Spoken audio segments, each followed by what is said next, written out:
Hi, I'm Einer Tangen, and this is Reality Check.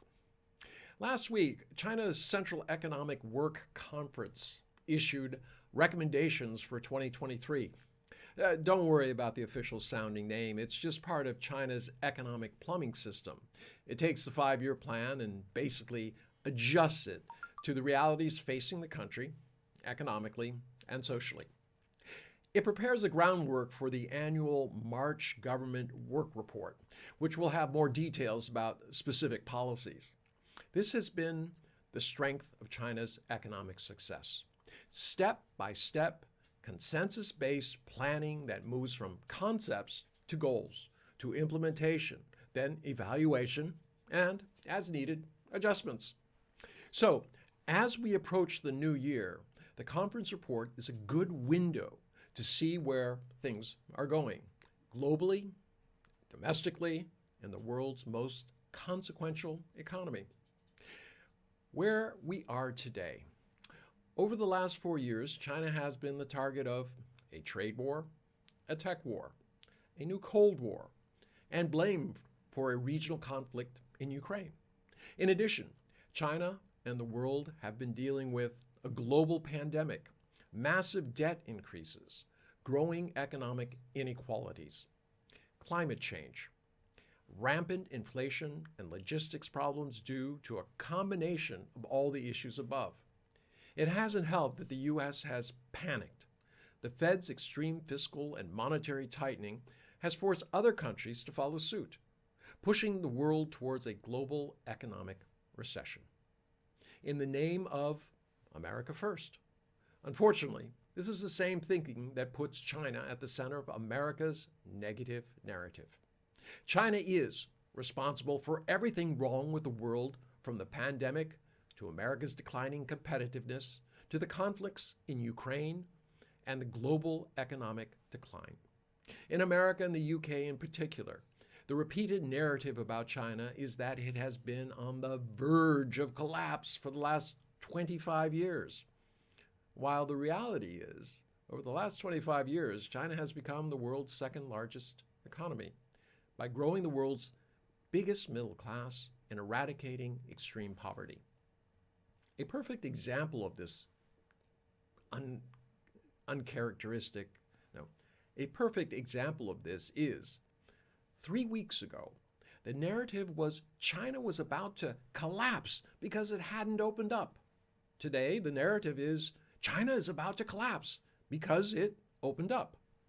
Neither reflects the reality that China's pandemic policies have allowed the luxury, no, neither reflect the reality that China's pandemic policies have allowed it the luxury of opening its society and economy when it was safer to do so. The problem for Washington is China's success is a challenge to the notion that only liberal democratic capitalism is a legitimate social, political, and economic model. So it's not that China is in danger of failing, just that there are those who want it to fail. Why? Because they don't want to have to examine their assumptions or the justifications they use to start wars, interfere in the affairs of them. Why? Because they don't want to have to examine their assumptions or the justifications they used to start wars, interfere in the affairs of other governments, and enrich themselves. If, for instance, the basis of Western colonial actions over the last 350 years was simply about using first religion and then ideology to obtain wealth and power by force, they would be exposed as nothing more than hypocritical narcissists. Why this long preamble before discussing China's 2023 economic outlook? Because what happens in 2023 is connected to what came before. So let's get into the specifics of the 2023 report, and then you may understand the point I'm driving at. Last week, as I said, China held its annual work conference where it discussed the policies necessary to implement the current 5-year plan. The highlights of the report were about how to stabilize economic and social growth. On the positive side, the report was clear about encouraging private enterprises, micro, small, and medium-sized business entities, real estate, consumption, needed tech development, efficient production, digital economy, and a stable renminbi. On the negative side, there was a desire to discourage speculative bets that don't create jobs or economic impact and rein in local government debt. The tools proposed, using targeted expansionist fiscal and monetary programs and policies, or in other words, supporting the economy where they think it is needed. We need to encourage and support the private sector and economy, private enterprise. Okay, stop. Quote, we need to encourage and support the private sector economy and private enterprise in terms of policy and public opinion, unquote. This was the expression of the committee. The hope is that changes in how China responds to the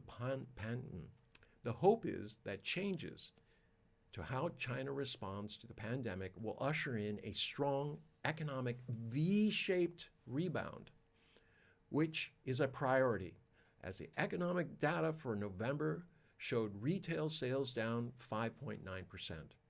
Industrial production grew, but only at 2.2%, less than half of October's growth. Investment in the property sector, which accounts for as much as 30% of China's GDP, plunged by 9.8% in the first 11 months of the year. Property sales by value plummeted more than 26%. Unemployment rose to 5.7%, a 6-month high. Given everyone is working from the same data, you would expect a somewhat close alignment of forecasts, but you'd be wrong. Basically, there are three camps: the developed nations and their institutions. They recently revised the 2023 China growth estimates downwards. World Bank down to 4.3%, the IMF down to 4.4%, the Asian Development Bank down to 4.2%. A fairly tight set of economic target groupings, right? Then we have the private sector's 2023 predictions, all revised upwards. The Economic Intelligence Unit the Economist, all revised upwards. The Economist Intelligence Unit up to 5.2%. Morgan Stanley up to 5.4%. Goldman Sachs up to 5.2%. PwC up to between 5 and 6%. All of them cited the faster pace of reopening and